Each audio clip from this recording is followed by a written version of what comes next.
Hello students, आज हम लेते हैं चैप्टर 2।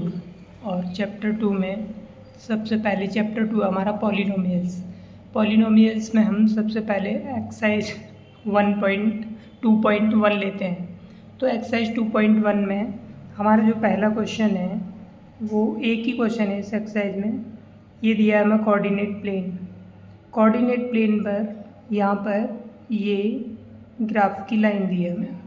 ये जो लाइन है तो इसमें पूछा जाएगा हमसे कि number of zeros of P x, number of zeros of P x, तो इसके कितने जीरोज होंगे। तो इसके जो जीरोज होंगे ये हम देखते हैं कि ये हमारा क्या है, एक्स एक्सिस, और ये हमारा है वाई एक्सिस। तो हम देखते हैं ये एक्स एक्सिस को कितनी जगह ग्राफ वाली लाइन हमारी कट कर रही है, इंटरसेक्ट करती है। तो ये ओनली एक ही जगह करती है, तो इसके जीरोज कितने हो गए, 1। अगर हम दूसरा एक और कोऑर्डिनेट प्लेन बनाते हैं, अब इसमें हम देखते हैं कि इसके कितने जीरोज हैं। अब देखो, मान लो ग्राफ वाली लाइन ये है, तो अब ये एक्स एक्सिस को कितनी जगह कट कर रही है। तो देखो 1 2 3, तो इसको जीरोज कितने हो जाएंगे हमारे पास में, 3। ठीक है, इसी तरह से हम इसके और भी क्वेश्चन कर सकते हैं। अब हम लेते हैं इसकी एक्सरसाइज 2.2। तो एक्सरसाइज हमारी 2.2 में क्या है, हमें यहाँ पर क्वाड्रेटिक इक्वेशन दे रखी हैं, और इन क्वाड्रेटिक इक्वेशन में क्वेश्चन दिया है हमें, find the zeros of the following quadratic polynomials. सबसे पहले हमें इनके जीरोज निकालने हैं, and verify the relationship between the zero and the coefficient और जीरोज के बीच में क्या रिलेशनशिप है।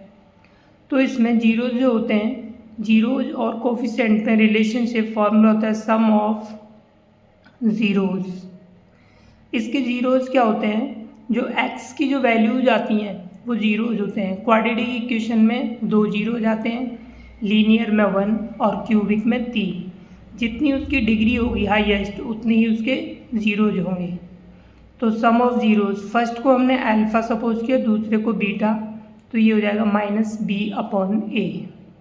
क्योंकि हमारी जो क्वाड्रेटिक इक्वेशन होती है वो कोई भी क्वाड्रेटिक इक्वेशन इस फॉर्म में होती है ax² + bx + c। तो यहाँ पर जो x² का कोफिशिएंट होता है वो a होता है, x का कोफिशिएंट होता है वो b होता है, और ये c हमारा कांस्टेंट टर्म है। जो भी कांस्टेंट वैल्यू आती है वो c होता है। अब प्रोडक्ट ऑफ ज़ीरोज़, अगर ज़ीरोज़ को हम मल्टीप्लाई करें तो product of zeros alpha into beta, तो बराबर आएगा c/a।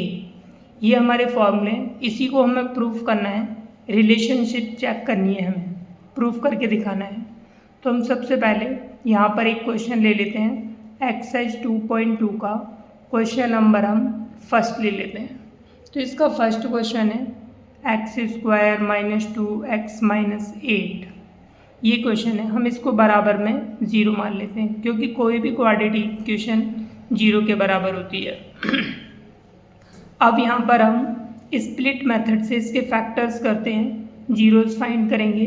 तो ये हम 9th में भी पढ़ चुके हैं स्प्लिट मेथड।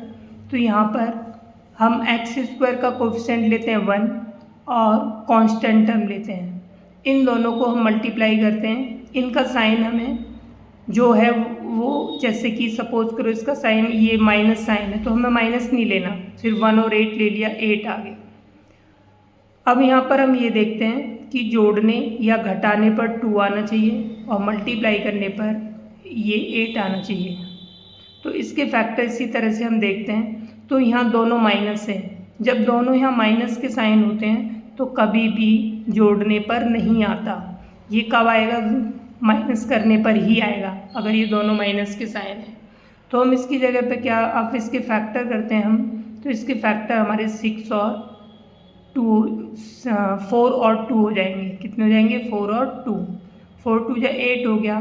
4 में से 2 माइनस करेंगे तो हमारे पास में 2 आ गया, 4 - 2 तो आ गया ना। मल्टीप्लाई करने पर 8 आ गया इसके बराबर, और जोड़ने या घटाने पर, यहाँ पर घटाने पर आया 2, क्योंकि दोनों साइन माइनस के हैं इसलिए घटाने पर ही आएगा ये।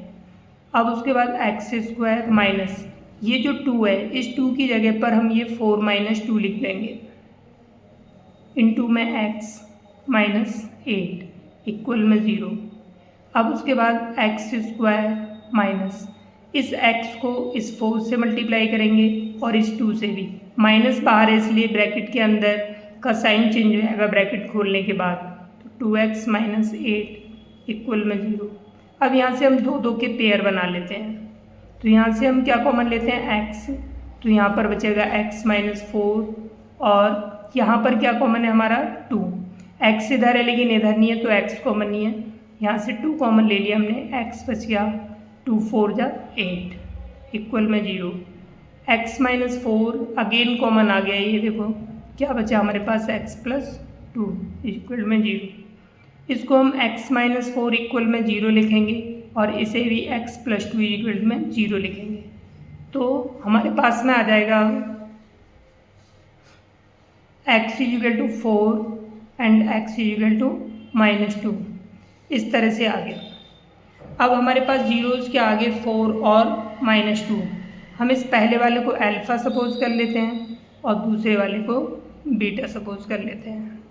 अब हम निकालते हैं इसमें रिलेशनशिप, तो हम लिखेंगे sum of zeros alpha plus beta equal to alpha plus beta 4 plus -2, तो 4 - 2 इक्वल टू हमारे पास में 2 आ गया। अब 2 इसके अपॉन में कुछ नहीं है, हम 1 सपोज कर लेते हैं। अब यहाँ पर देखते हैं कि ये जो हमारी क्वाड्रेटिक इक्वेशन है, तो 2 किसका कोफिशिएंट है, तो ये -x का, तो यहाँ पे लिखेंगे minus coefficient of x upon में 1 किसका कोफिशिएंट है, 1 हमारा x² का कोफिशिएंट है, तो हम लिखेंगे कोफिशिएंट ऑफ x²। इसी तरह से अब हम प्रोडक्ट निकालते हैं, तो लिखेंगे हम प्रोडक्ट ऑफ ज़ीरोज़, तो इसके प्रोडक्ट निकालेंगे alpha beta equal to alpha beta, alpha है हमारा 4 और बीटा की वैल्यू -2 इक्वल टू -8 आ गया। तो हम यहाँ पर देखते हैं -8 क्या है हमारा कांस्टेंट टर्म और इसके अपॉन में हम 1 सपोज कर लेते हैं, तो हो गया कांस्टेंट टर्म अपॉन में कोफिशिएंट ऑफ 1 किसका कोफिशिएंट है x² का। तो इसी तरह से हमारा ये प्रूव हो गया। हम इसको लिखने चाहें तो यहाँ पे इक्वल में लिख सकते हैं c/a और इसको लिखना चाहें तो -b/a, इस तरह से हम इन्हें लिख सकते हैं। तो हमारा ये फर्स्ट क्वेश्चन हो गया। फर्स्ट क्वेश्चन इसी तरह से ट्राई करेंगे। अब हम लेते हैं इसका सेकंड क्वेश्चन। सेकंड क्वेश्चन में दे रखा है हमें सम ऑफ ज़ीरोज़, ये हमें गिवन है, तो अल्फ़ा प्लस बीटा इनका सम दे रखा है हमें 1/4। प्रोडक्ट ऑफ ज़ीरोज़, तो इसका प्रोडक्ट दे रखा है अल्फ़ा बीटा, तो इक्वल टू ये कितना लिखा है अल्फ़ा बीटा हमारा -1। इसका एक फॉर्मूला होता है क्वाड्रेटिक इक्वेशन निकालने का। Quadratic equation equal to x² minus sum of zeros alpha plus beta into x plus product of zeros alpha beta. x² ये आ गया, अल्फ़ा प्लस बीटा की वैल्यू 1/4 है इंटू में x प्लस अल्फ़ा बीटा की value -1। यहाँ पर हम देखते हैं 4 इसके अपॉन में, हम यहाँ से इसे एलसीएम ले लेते हैं, तो ये जो 4 है ये इससे मल्टीप्लाई हो जाएगा सीधा, क्योंकि इसके अपॉन में कुछ नहीं है। जब अपॉन में कुछ नहीं होता तो वो डायरेक्ट ही एलसीएम से मल्टीप्लाई कर देते हैं। माइनस 4 से 4 कैंसिल हो गया, 1x का मतलब x हो गया, प्लस माइनस माइनस हो गया, 4 को 1 से मल्टीप्लाई करेंगे 4। अब पहले भी मैंने बताया था कोई भी क्वाड्रेटिक इक्वेशन बराबर 0 होती है, तो इसीलिए 4 0 से मल्टीप्लाई हो जाएगा, 4x² माइनस x माइनस 4। तो ये हमारा सेकंड चैप्टर में एनसीईआरटी की बुक में बस यही क्वेश्चन है। अब इनको आप आसानी से सॉल्व कर सकते हो। That's all for today.